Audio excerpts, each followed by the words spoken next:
This week we read from Parshat Vayekhel the story of two important instructions.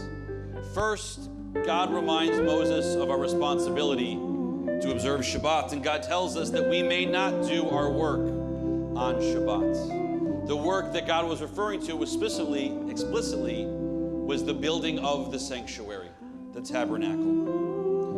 While we were enslaved in Egypt, we were forced to work, even on our day of rest, forced to engage in avodah, from the word eved, avadim, workers, slaves. But when we went free, we went into freedom and we got our Shabbat back.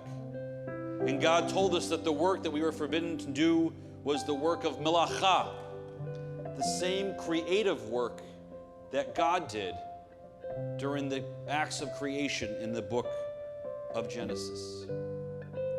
God sees us as partners in the acts of creation.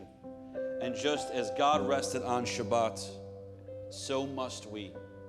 We don't do physical labor on Shabbat, but we can fashion our spiritual selves on this day.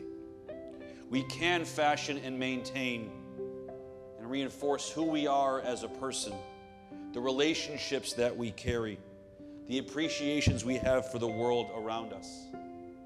On Shabbat, we have the opportunity to build ourselves into the sanctuary that we wish to be.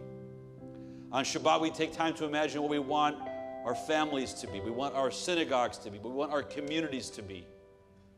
What are the relationships that we want to build that we simply let the time of the week get by us before we can say, I'm going to go out and I'm going to go do. This evening as a community, we have welcomed in our friends and neighbors from around us who might look a bit different from us. But we know that in our hearts and our souls, our love of love and our love of peace is the same. So Lord, on this day, prepare me, prepare us to build ourselves into a sanctuary.